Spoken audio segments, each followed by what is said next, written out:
할렐루야. 거룩한 주일입니다. 하나님의 평화가 저 멀리서 전쟁 가운데 고통하고 있는 우크라이나 땅과 또한 삶의 여러 가지 어려움 속에서도 믿음을 잃지 않고 주님을 예배하는 여러분들의 삶 가운데 함께 하시기를 바랍니다. 이 시간 하나님의 은혜를 생각하며 감사하는 마음으로 찬송가 39장 주 은혜를 받으려 함께 찬양하겠습니다.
주님께서 우리를 사자의 입에서 구하시고 들소의 뿔에서 구원하셨습니다.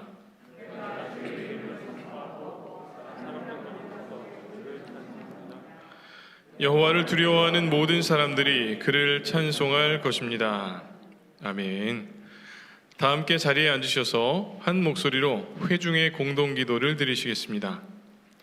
주님, 오늘도 주님의 시간에 아버지의 집에서 하나님을 예배합니다. 분주했던 한 주의 일들을 모두 내려놓고 아버지의 집에서 영혼의 쉼을 얻습니다. 구별된 이 사순절의 기간 동안 주님과 더욱 가까워지기를 원합니다. 성령님, 우리의 마음을 열어주셔서 진정으로 예배하게 하옵소서. 예수님의 이름으로 기도합니다. 아멘.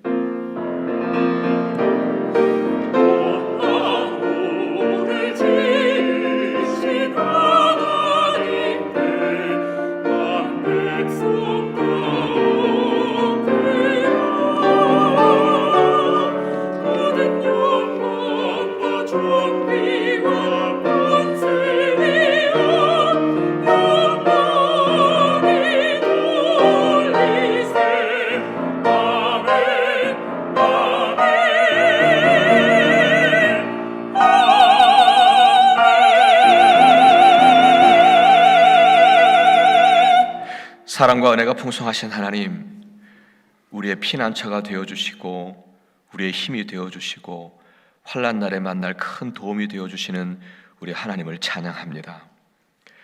우리는 지금 사순절의 기간을 지나고 있습니다.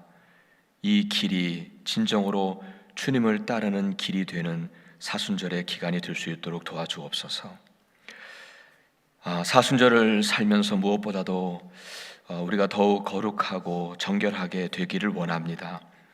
마음과 생각을 정결케 하시고 온갖 죄악과 허물을 씻어내주시고 미움과 교만과 불순종의 죄악들을 주님의 보혈로 다 씻겨내주시는 그런 죄사함의 은혜가 임하는 그런 시간 되게 하여 주옵소서. 하나님, 우리는 이렇게 함께 모여서 창조주 하나님께 예배를 드리고 있습니다. 하나님, 이 시간은 그저 가인이 드린 제사가 아니라 아벨이 드린 제사로서 우리 주님께 합당하게 드려지는 귀한 예배가 되기를 원합니다. 그리고 이 시간에 우리 위에 임재해 주셔서 당신의 크신 은혜와 또 그 은혜들이 우리 영혼에 닿아서 정말 구원의 감격과 구원의 기쁨을 회복하는 복된 시간 되게 하여 주옵소서. 하나님, 특별히 이 시간에 우크라이나의 평화가 다시 오기를 간절히 기도합니다.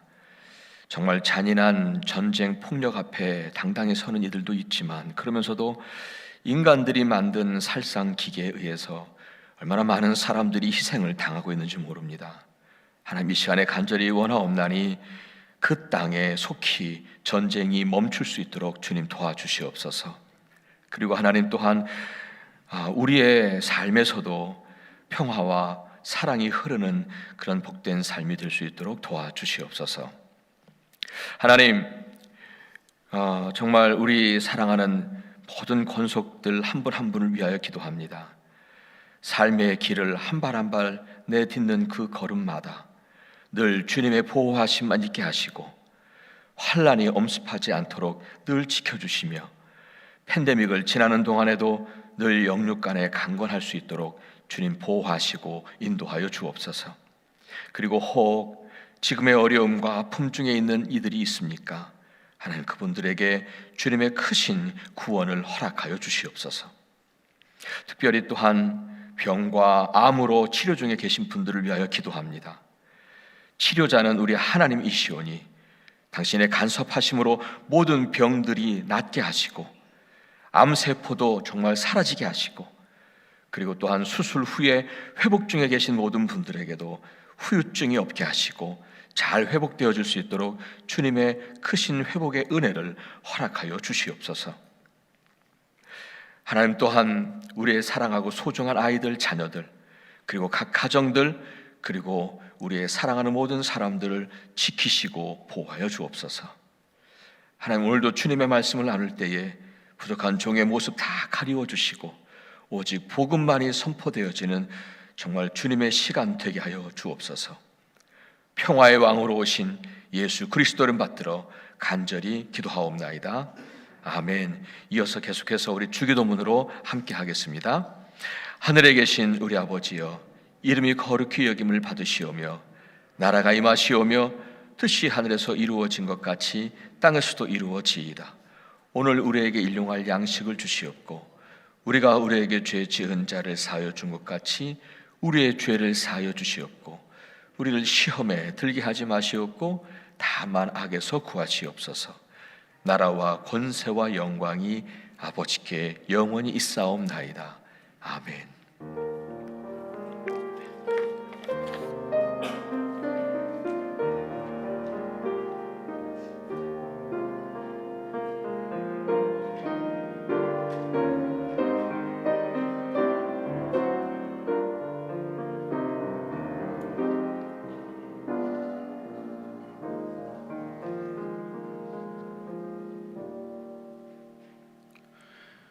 이제 자리에서 일어나셔서 다 함께 찬송가 302장 내 주 하나님 넓고 큰 은혜는 찬양하시겠습니다.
사람이 얕은 물가에서 저 큰 바다 가려다가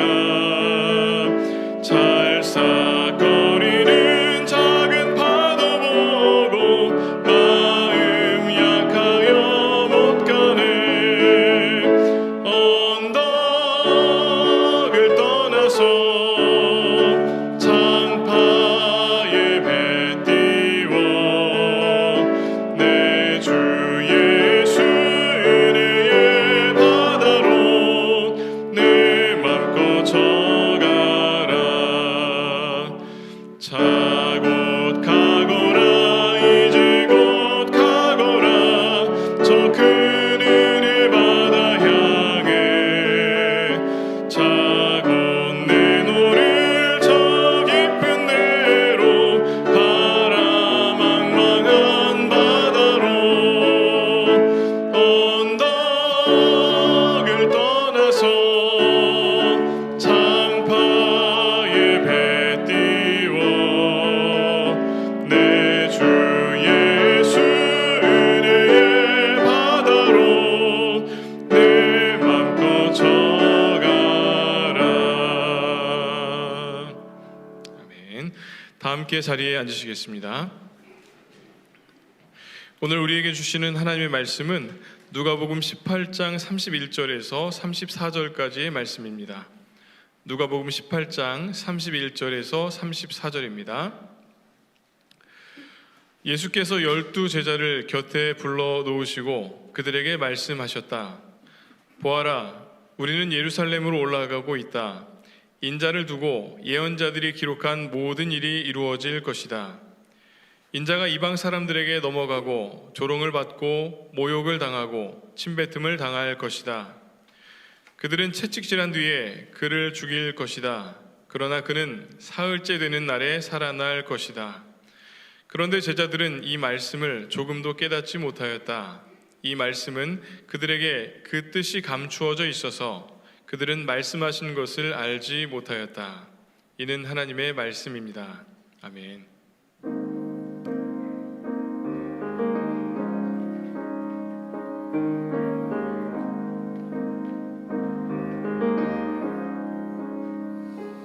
어둠 속 헤매이던 내 영혼 갈 길 몰라 방황할 때에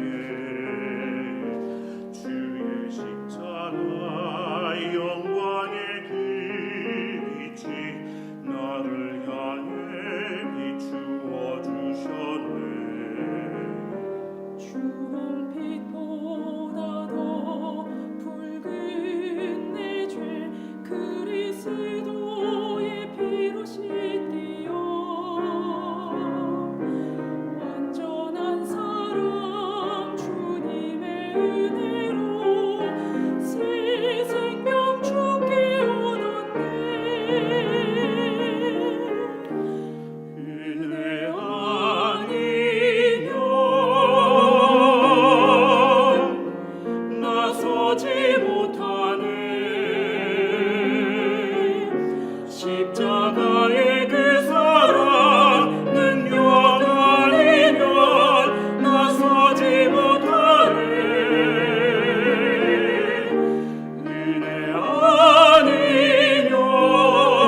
선한 사랑 그대 아니라 나서지 못하네. 이제 나서는 것 아니요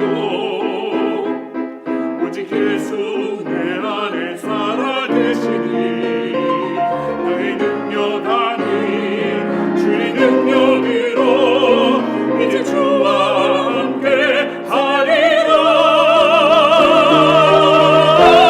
오직 은혜로 나 살아가리라. 십자가의 그 사랑 주의 능력으로 나는 서리라. 주의 은혜로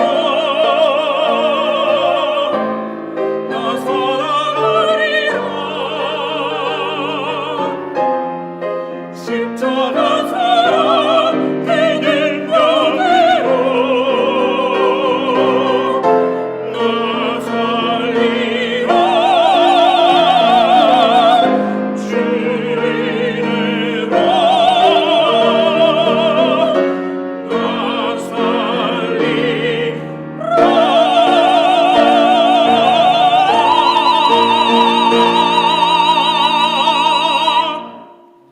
아멘. 아멘. 예, 일부 때도 그런 고백을 했습니다만 은혜 아니면 제가 어떻게 이 자리에 설 수 있겠습니까? 또 그렇죠. 우리에겐 은혜가 우리를 살리는 가장 큰 힘이 되리라 믿습니다.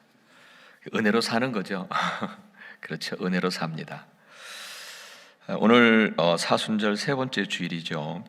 그래서 오늘 본문에서 이렇게 보셨습니다마는 주님께서는 십자가의 죽으심과 부활을 예고하고 계시죠.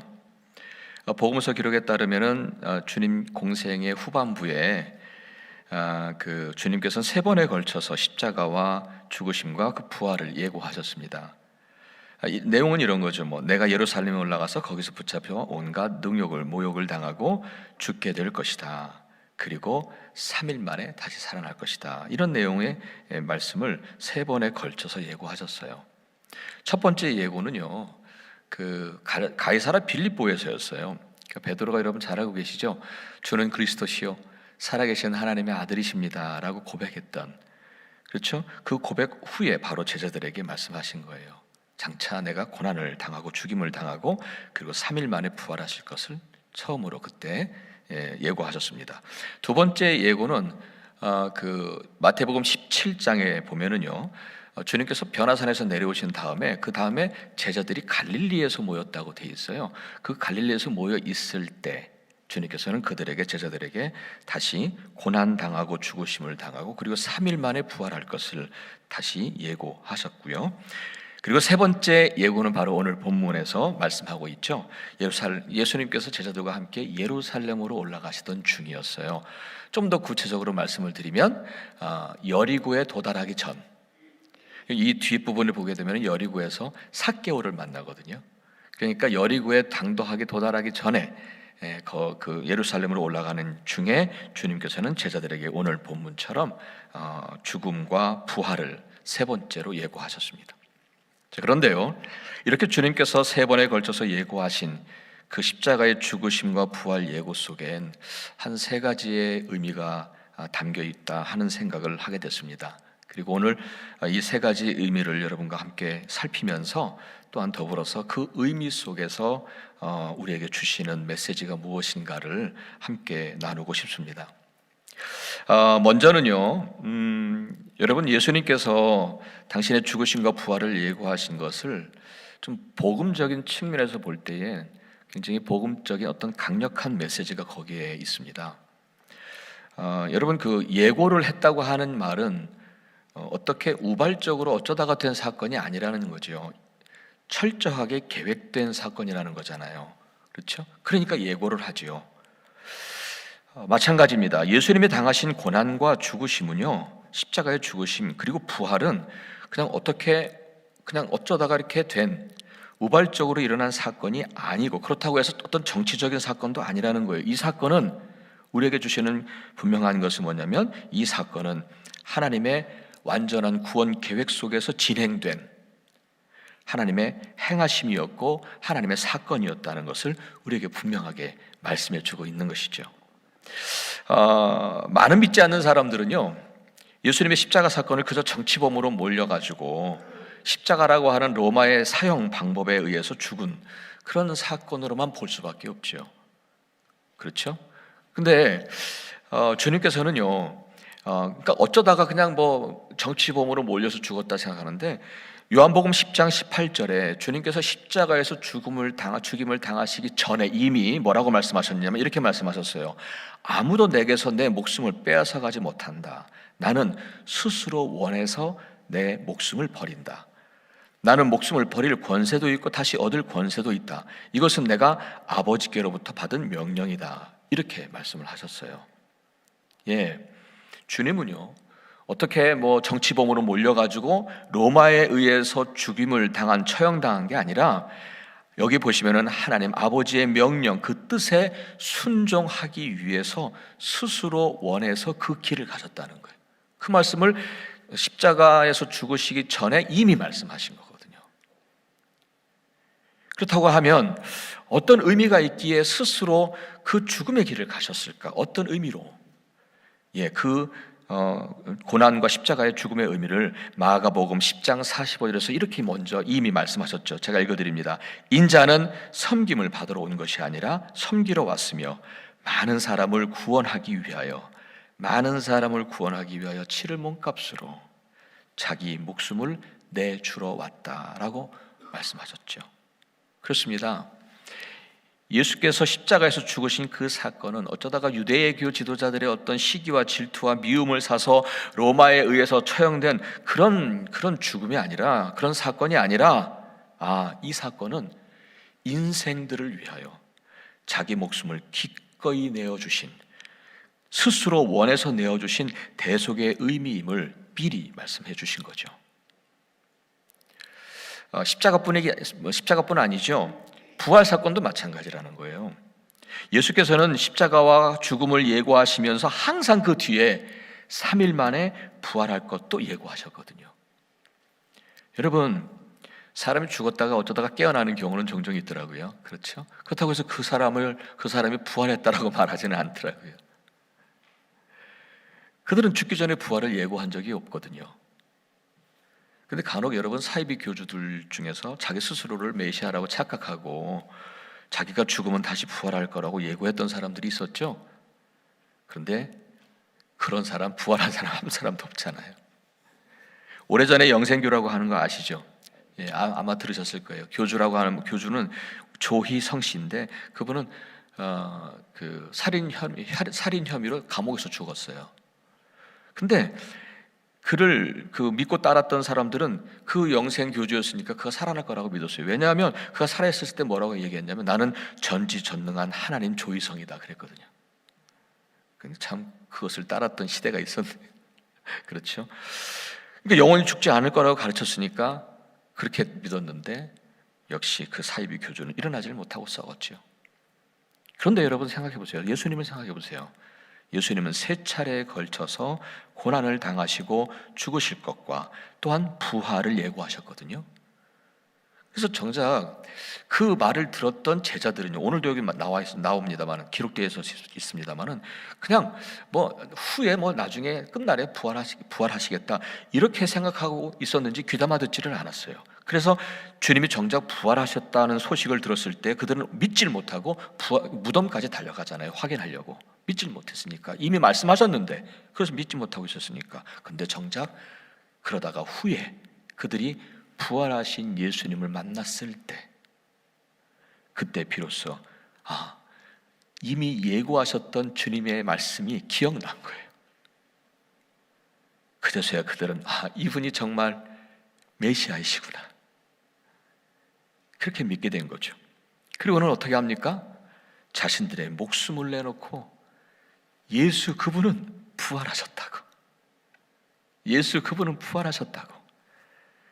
부활의 증인이 되어서 살다가 순교를 당하잖아요. 자기들의 목숨을 내놓고 전할 만큼 예수님의 부활 사건은 너무도 분명했기 때문에, 그리고 그분이 진정한 메시아이심을 또한 확실하게 믿었기 때문이었죠. 그래요. 예수님의 십자가 사건과 부활 사건은요, 어쩌다가 그냥 어떻게 밀려가지고 그냥 사람들에 의해서 처형당한 사건이 아니라 하나님의 완전한 그 계획 속에 이루어진 하나님의 사건이었음을 여러분 믿으시기를 바랍니다. 여러분 그 복음을 다시 한번 확인하시고 그리고 다시 한번 붙드시기를 주의 이름으로 부탁합니다. 아멘. 그렇습니다. 여러분들에겐 정말 그렇게 이 복음을, 강력한 메시지를 늘 붙잡고 부활하신 주님까지, 여러분 또 십자가의 죽으심과 부활하신 것까지 믿음으로 굳게 서시기를 바랍니다. 계속해서 두 번째 의미는 오늘 본문의 31절에서 한번 찾아보려고 했어요. 31절 그 뒷부분을 읽어드리겠습니다. 인자를 두고 예언자들이 기록한 모든 일들이 이루어질 것이다 라고 하는 이 부분이에요. 근데 이 부분을 읽을 때 저는 어떤 마음이 들었냐면, 그냥 주님께서 예언자들이 그냥 나를 두고 한 예언이야, 그렇게 될 거야 라고 그렇게 그냥 단순하게 알리려고 하는 것보다는 예언자들에 의해서 이루실 그 말씀대로 나는 이루겠다라고 하는 결심이 담겨져 있다 하는 생각을 하게 됐어요. 그러니까 주님의 고난과 십자가는 예언자들을 통해서 이미 말씀하신 것이 하나님의 뜻이었잖아요.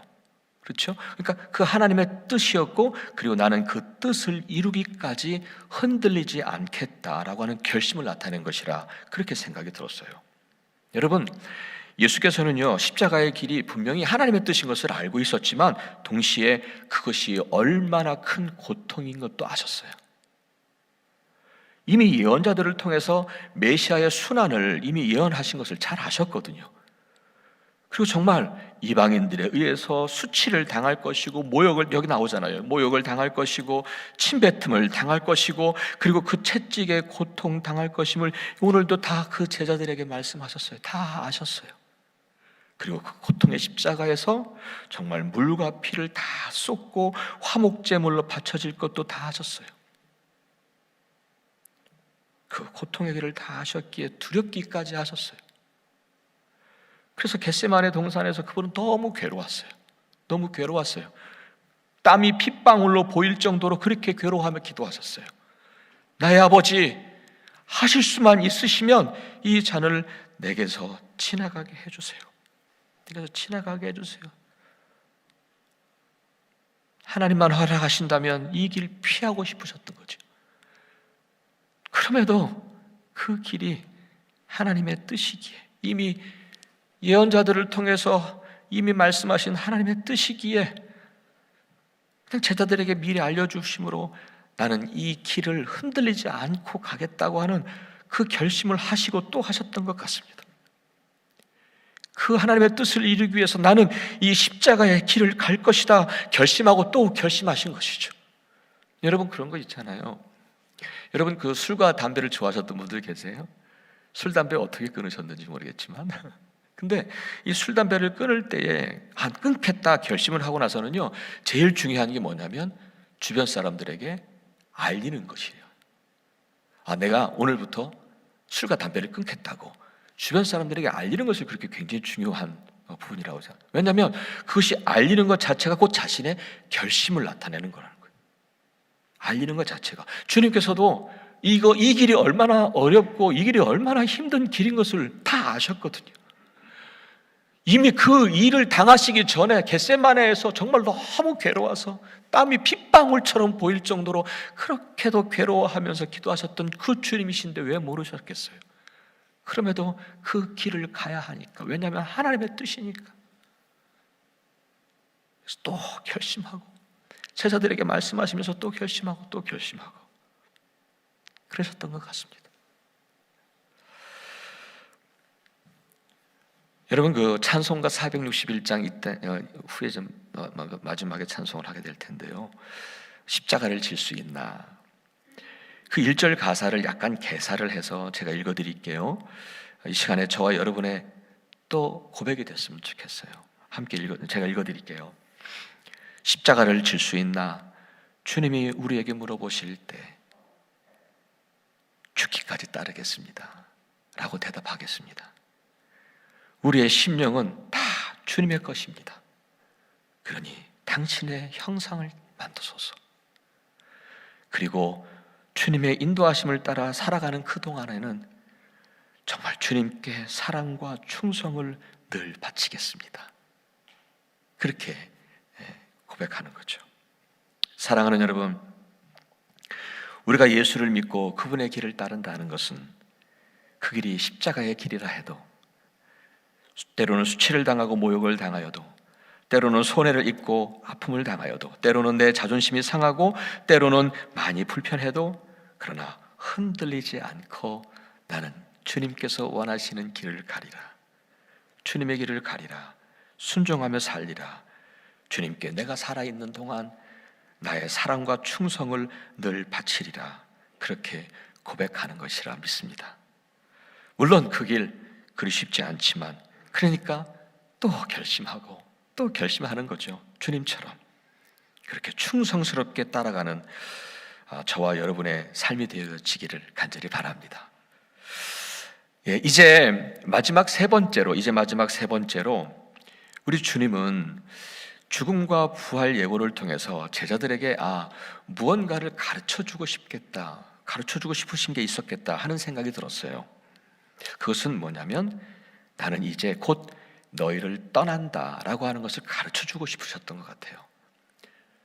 제자들은 같이 예수님과 함께 3년 동안 공생을 함께 하면서 이제 예루살렘에 가면은 뭔가 확 일이 잘 이루어질 거라고 기대를 하고, 주님이 자기들을 떠난다는 생각을 전혀 하지 못했어요. 상상하지 못했어요. 아니, 예수님이 떠나시다니요? 그것도 어떻게 이렇게 수치스러운 십자가라고 하는 극형을 가지고 죽으시다니요? 말도 안 됩니다. 예루살렘에 올라가셔서 지금까지 보여주신 그 능력을 가지고 우리가 그토록 바라던 왕이 되셔야죠. 그들은 주님께서 계속해서 세 차례에 걸쳐서 내가 죽고 부활할 것이다라고 하는 말씀을 통해서 떠날 것이라고 하는 메시지를 주셨는데도 그들은 깨닫지를 못한 거예요. 그들은 상상하지 못했던 거예요. 그러니까 앞으로 좋은 일만 있을 거라고 하는 기대를 가지고 그들은 여전히 주님을 따라가는 거예요. 그 메시지를 받았으면서도. 그럼 주님은 내가 너희를 떠날 건데 라고 메시지를 주셨는데, 그 기대를 가지고 따라던 제자들에게 주님은 죽음을 예고하시면서 주신 메시지인데, 아니야, 내가 그동안에 보여주었던 그 능력들, 그 기적들, 그것을 보고 너희는 나를 따라왔잖아. 그런 너희를 이젠 곧 떠날 거야. 여러분, 우리 주님은 오늘 우리들에게도 동일하게 말씀하시는 것 같습니다. 너희가 홍해를 가르는 기적의 이야기를 들을 때면, 여리고 성이 무너지는 기적의 이야기를 들을 때면, 병이 낫고 죽었던 나사로를 다시 살리셨던 엄청난 기적의 이야기를 들을 때면, 그리고 평안과 풍성함의 이야기를 들을 때면, 너희는 그런 세상의 축복과 자신의 유익과 자신의 만족을 기대하며 나를 따라오지 않았는가? 그것을 바라보고 그것을 위해서 나를 따랐던 너희를 나는 곧 떠날 거야. 요한복음 16장 7절에서는 이렇게 말씀하셨습니다. 내가 너희에게 진실을 말하는데 내가 떠나가는 것이 너희에게 유익하다. 한껏 세상의 축복과 자신의 어떤 유익과 자신의 어떤 만족을 기대하고 있는 그때에 예수를 따르던 우리들에게도 동일하게 말씀하실 것입니다. 나는 그런 너희를 떠날 것이야. 왜냐하면 내가 떠나는 것이 너희에게 더 유익하기 때문이다. 그렇습니다. 세상의 축복, 나의 유익, 만족을 기대하고 있을 때는 주님은 그것을 떠나실 수 있습니다. 그것이 우리에게 더 유익하기 때문에. 저와 저희 가족도 모든 것을 다 내려놓고 순종을 하면 더 크고 멋진 길로 인도해 주실 줄 알았습니다. 솔직히 그런 기대가 컸어요. 하나님께서는 더 크고 멋진 길을 주시겠다, 그런 기대를 은근히 하고 살아왔습니다. 그런데 그게 아니었습니다. 오히려 그 길이 더 힘들고 어려울 때가 더 많았습니다. 하지만 이 자리에서 분명하게 여러분들께도 말씀드릴 수 있는 것은 그 삶의 광야에 나가니까 불기둥과 구름기둥을 발견하게 됐습니다. 옷이 헤어지지 않도록 해주셨고 날개로 품으시는 살아계신 하나님의 손길을 구체적으로 경험할 수 있었습니다. 정말 머릿속에 이렇게 그림을 그릴 수 있을 정도로 그렇게 말이죠. 입으로만 살아계신 하나님을 말하는 게 아니라 살아계신 하나님을 경험했던 시간들이었습니다. 그래요. 정말 아이러니하게도요, 주님의 부재를 느끼며 힘들어했던 그때에 오히려 저는 주님을 경험했던 시간들이었습니다. 너희에게 유익하리라. 주님의 부재를 느끼며 힘들어하고 있던 그때에 오히려 주님의 도우심과 주님을 경험하는 그런 시간이 되었다는 거예요. 사실 그것만으로도요, 이 땅의 그 어떤 축복과 유익과 만족과 비교할 수 없는 주님이 내려주신 신령한 은혜였음을 고백합니다. 여러분에게도 그 진정한 주님의 은혜가 임하시기를 축복합니다. 그래서 정말 이 세상에 이렇게 잠시의 축복들이 있잖아요. 그 잠시의 축복들이 더 이상 가치 있게 보이지를 않고 이제는 정말 주님이 나와 함께 하시는 그 광야의 삶을 은혜로 여길 수 있는 그런 저와 여러분이 되어지기를 주님의 이름으로 축복합니다. 아멘. 이제 오늘 말씀을 마무리합니다. 사랑하는 여러분, 예수께서 3번에 걸친 예고를 통해서 당신의 고난과 십자가의 죽음 그리고 부활, 이것은 분명한 하나님의 구원 계획이었으며 그래서 주님은 그 뜻을 이루시기 위하여 흔들리지 않고 또 결심하며 그 십자가의 길을 가셨습니다. 그러시면서 우리를 보고 오늘도 말씀하십니다. 너도 이 길을 따라야지. 너도 이 길을 따르라 라고 우리에게 말씀하고 계십니다. 그분의 길을 따른다는 것은 세상의 축복과 자신의 유혹과 만족을 위한 길이 아니라 십자가의 길입니다. 자기를 부인하는 길, 자신을 죽이는 길, 편안함을 포기하는 길이며 그리고 사랑과 용서의 길입니다. 그분을 따르라고, 그 길을 따르라고 우리를 부르고 계십니다. 비록 그 길이 힘들고 불편하고 때로는 아파도 그 길이 하나님의 뜻을 이루는 길이라면, 그 길이 주님이 내게 원하시는 길이라면, 주님처럼 때로는 힘든 것을 알지만 그래도 또 결심하고 또 결심하면서 그 뜻이 이루어지는 그때까지 그 길을 걸어가는 거예요. 흔들리지 않고 그 길을 걸어가는 거예요. 그러다가 십자가에서 죽을 수도 있겠죠. 그러다가 죽을 수도 있겠죠. 그러나 여러분, 분명한 사실 하나 더 있잖아요. 3일 만에 부활하게 하셨잖아요, 주님은. 그러니까 중요한 것은 주님께서 내게 원하시는 길이 이것이다 라고 그렇게 우리에게 보이신 그 길을 따라서 흔들리지 말고 흔들리지 마시고 그 길을 끝까지 가시는 겁니다. 그 십자가의 길이라 하더라도. 그러나 그것으로 끝나지 않는다니까요. 부활을 약속하고 계시잖아요. 그렇게 오늘도 매 순간순간마다 주님께 사랑과 충성을 드리시는 저와 여러분이 되어지면 좋겠습니다.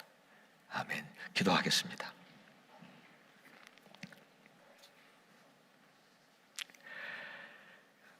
오늘도 십자가의 길을 걷기를 원하고 또 그렇게 마음에 결심을 하며 주님의 길을 걷기를 원하는 우리 모두에게 주님 축복해 주셔서 정말 매 순간순간마다 삶의 환경과 현실이 어떻든 주님이 내게 원하시는 그 뜻과 그 길이라고 하면 끝까지 흔들리지 않고 그 길을 지켜가고 그 길에서 주님께 사랑과 충성을 드리는 진정한 주의 제자들이 될 수 있도록 도와주시옵소서.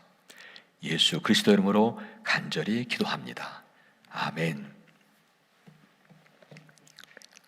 이 시간 다 함께 자리에서 일어나셔서 예물 봉헌하겠습니다.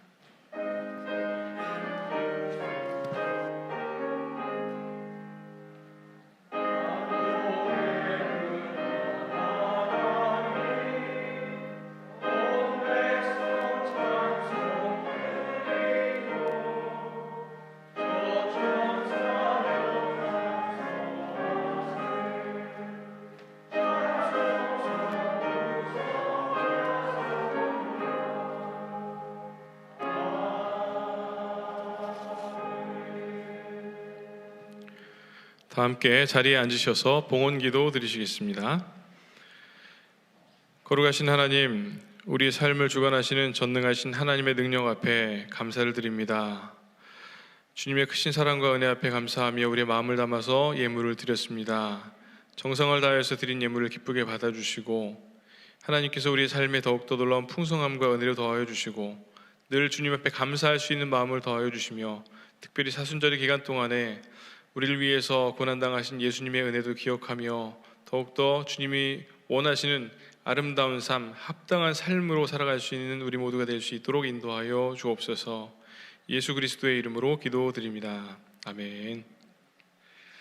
이 시간에는 우리 교회 소식 전해드리겠는데 특별히 우리 3월 5일부터 9일까지 멕시코 선교팀이 단기 선교를 다녀왔습니다. 그래서 우리 다녀오신 그 내용을 우리 영상으로 만들어 보았고 함께 보시고 또 보신 후에는 우리 지정란 권사님 함께 선교팀에 참여하신 지정란 권사님께서 나오셔서 또 보고사항 발표하시겠습니다. 영상 보시겠습니다.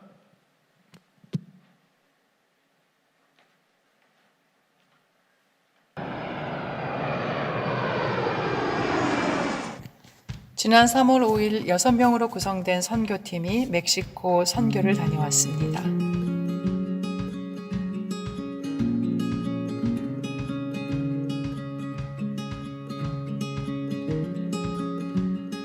하나님은 거기에 안 계시고 서쪽으로 가서 찾아보아도 하나님을 뵐 수가 없고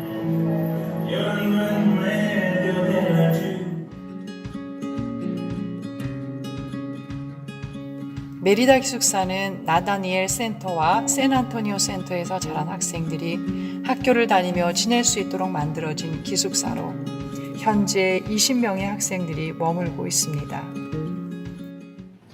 Quiero también dar gracias porque estoy estudiando en una universidad. Estoy muy agradecida. También quiero dar gracias por estar en este lugar aquí. Si no hubiese existido o no hubiese conocido la Academia Natanael, no sería la misma, no siendo a través de un rayo de luz que lo puso frente a mí. Empecé en la academia siendo un niño de 9, ahorita tengo 24. Creo que ahora que ya estoy cerca de terminar la universidad, ya puedo darme cuenta de estoy a 3-4 meses de acabar la universidad y sé que aunque el lazo que me une a la academia. 학생들은 자신들이 이렇게 도움을 받을 수 있다는 것에 감격하며 감사했습니다. 샌안토니오 지역에 위치한 중학교입니다. 나다니엘 센터로부터 교복, 운동화 지원 등 많은 도움을 받고 있습니다. 샌안토니오 지역 초등학교입니다. 약 90여 명의 아이들이 다니고 있는 작은 학교이며 나다니엘 센터로부터 신발, 가방 등을 지원받았습니다. Agradecemos mucho porque nos ha dado mucho, ha ayudado mucho al albergue y a la escuela. 샌안토니오 선교센터는 50명의 학생들이 도움을 받으며 마을 아이들과 노인들을 위해 매일 120명분의 식사를 제공하고 있습니다. Buenas tardes. A nombre del pueblo de San Antonio les queremos dar las gracias porque el comedor ha beneficiado a muchos. Sabemos que lo tenemos, pues es una. 칼칼첸 지역 목회자 세미나를 실시해 목회자 가족을 축복하고 교제하는 시간을 가졌습니다.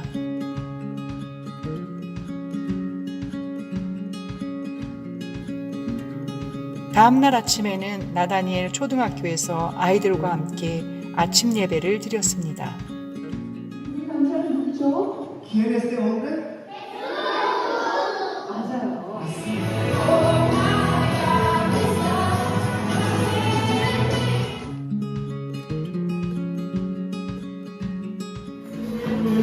칼칼첸 지역 6개 교회가 연합하여 말씀 집회를 가졌습니다. 신실한 삶을 통해서 Para ser fiel, 이웃에게 증언자가 되어야 합니다. para ser testigo.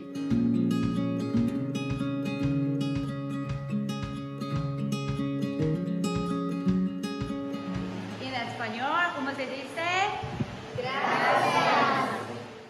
와싱턴 한인교회와 나다니엘 선교센터를 통해 놀랍고 풍성한 열매를 맺게 하신 하나님을 찬양합니다.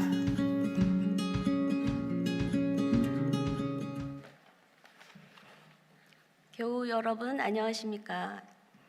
저는 지정란입니다.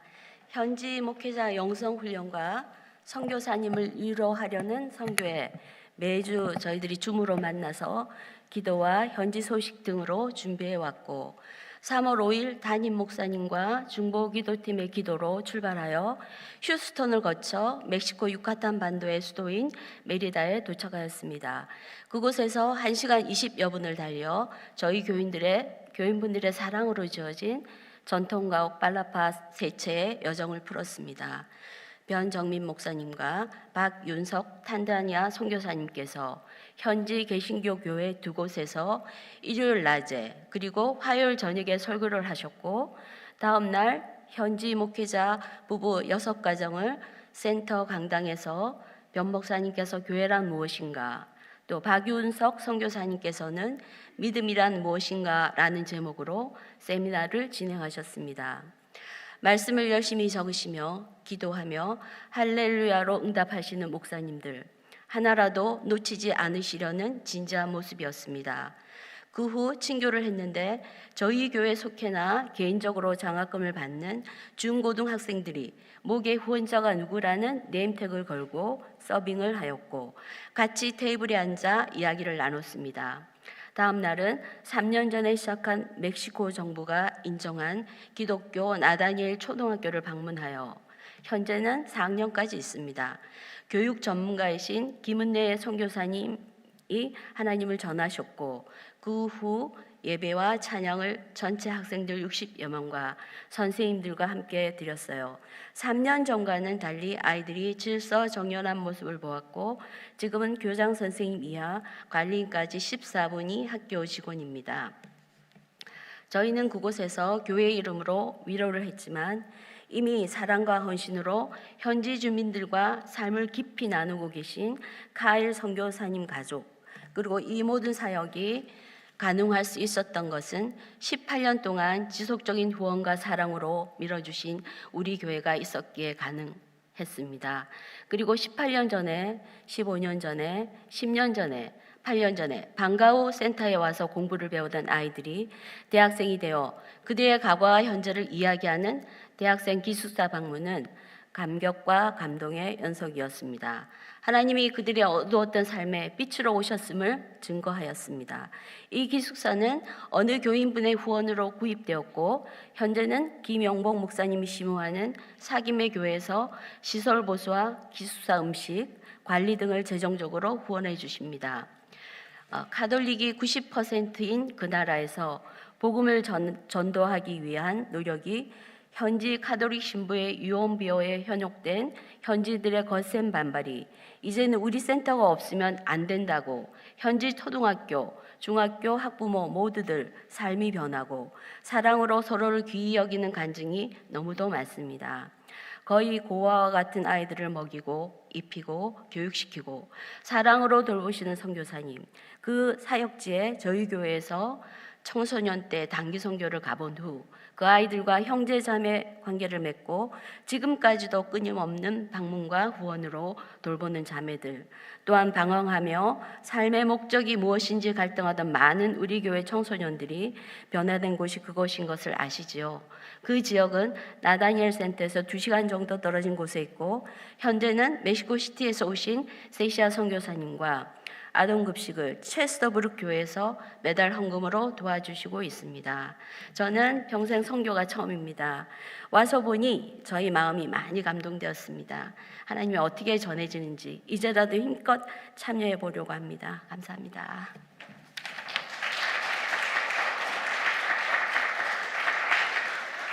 네, 감사합니다. 저도 선교팀 같이 합류해서 다녀왔는데 다녀오면서 참 많은 걸 느꼈습니다. 한 교회에서 이렇게 큰 일을 감당할 수 있구나, 이렇게 많은 열매들을 맺을 수 있구나라는 그런 생각을 하면서 참 귀한 사역을 했다라는 생각을 해봤고요. 또 많은 분들이 함께 동참하고 기도하고 함께 후원해 주시면 이 사역이 더욱더 잘 진행될 수 있을 것 같습니다. 우리 멕시코를 사랑하는 마음으로 함께 기도해 주시기 바랍니다. 교회 소식 전해드리겠습니다. 우리 사순절 공동체 성경 읽기가 계속해서 진행되고 있습니다. 월요일부터 토요일까지 저녁 8시에 줌으로 진행이 됩니다. 우리 함께 참여하셔서 말씀을 사랑하고 또 말씀을 읽고 묵상하는 시간 되시기 바라겠고요. 사순절 새벽 기도회가 매일 새벽에 진행되고 있습니다. 주님과 함께 걷는 광야 41일이라는 주제를 가지고 함께 말씀을 나누고 있는데 이 새벽도 함께 꼭 참여해 주셔서 은혜를 받는 시간 되시기 바랍니다. 여선교회가 등록을 받고 있습니다. 교회와 온라인으로 교회 로비와 온라인에서 등록을 받는데 교회는 오늘까지고요. 온라인은 26일 토요일까지 신청을 받습니다. 아직 신청하지 않으신 분들께서는 신청해 주시기 바랍니다. 여선교회 사순절 워크숍이 3월 25일 금요일 저녁 7시에 이 자리에서 있습니다. 말씀으로 살아내기라는 주제를 가지고 우리 사모님들이 강사가 되시고 또 여선교회 회원분들이 함께 참여하실 수 있습니다. 황정은 권사님이나 고은석 권사님에게 문의하시면 자세하게 알려드리게 됩니다. 부활절 세례 및 입교 교육을 받기 희망하시는 분들은 사무실에 신청해 주시기를 바랍니다. 세례식은 부활절 4월 17일 2부와 3부 예배 때 나누어서 진행이 됩니다. 성탄절에 세례를 신청하고 교육을 이수하신 분들은 이번 부활절에 세례를 받으실 수 있습니다. 3월 20일까지 오늘까지 마감이 됩니다. 줌을 통한 교회 IT 멀티미디어 트레이닝이 계속해서 진행되는데 지난 주일부터 매주 주일 저녁 7시 30분에서 9시까지 3번에 걸쳐서 있고요. 4월 23일에는 또 토요일에 교회에서 현장 트레이닝을 하게 됩니다. 우리 조여성 장로님께서 강의를 해주시고 류영선 집사님과 조여성 장로님께 문의하시면 되겠습니다. 어린이 학교 주관 온 가족 스케이팅 친교 날이 3월 26일 토요일, 돌아오는 토요일이죠. 저녁에 6시 45분부터 8시 15분까지 페어팩스 스케이트 아레나에서 있게 됩니다. 우리 가족이 함께 참여하실 수 있는 행복한 시간, 좋은 시간 우리 신청해 주시기 바라겠고 온라인으로 등록하실 수가 있습니다. 킹덤 키즈 유치부 보조 교사를 모집하고 있습니다. 이제 아이들이 대면 예배로 예배를 드리게 되는데 많이 도움이 필요한데 도와줄 교사가 성인 자원봉사자가 필요합니다. 우리 테라 목사님이나 최상옥 장로님께 신청하시면 얼마든지 교회 학교를 위해서 함께 보조교사로 수고해 주실 수가 있습니다. 어린이 라운지 새 단장을 위한 교회학교 부모님들의 펀드레이징 행사가 진행됩니다. 3월 27일은 마카롱을 판매하고 4월은 영양떡을 판매하고 5월은 킹덤 키즈 로고가 들어간 예쁜 텀블러를 판매하게 됩니다. 그래서 관심과 후원 많이 해주시기 바라겠고요. 또 도네이션을 원하시는 분은 체크 메모란과 헌금 봉투에 어린이 라운지라고 적어서 내주시면 되겠습니다.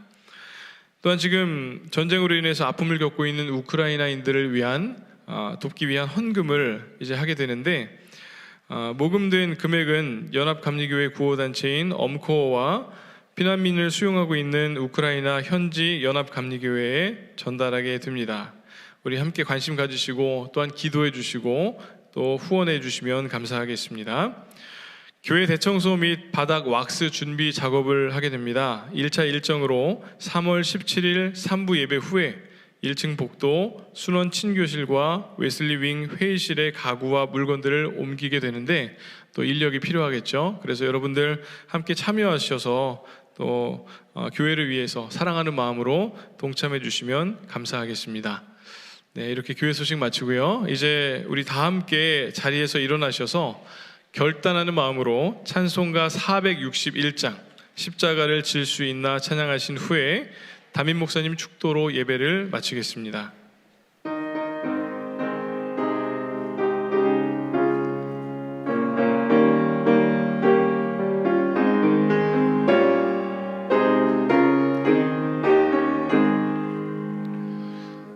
십자가를 질 수 있나 주가 물어보실 때 죽기까지 따르오리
가는 길이 때로는 어렵고 힘이 든다 할지라도 마지막까지 사랑과 충성을 드리며 그 길에서 주님과 함께 동행하는 진정한 복된 삶을 누리기를 원합니다. 하나님 우리를 도와 주옵소서. 이제는 우리의 구세주요 진정한 우리의 주가 되신 예수 그리스도의 은혜와 하나님 아버지의 한량없으신 사랑하심과 성령님의 감동하시는 은혜가 우리 사랑하는 모든 성도님들의 발걸음들, 각 가정들, 그리고 우리 사랑하는 워싱턴 한인교회와 그리고 저 멕시코 나다나엘 선교센터, 그리고 이 땅과 한국과 온 세계 위에 이제부터 영원토록 늘 함께 하시기를 예수 그리스도 이름으로 간절히 축원하옵나이다. 아멘.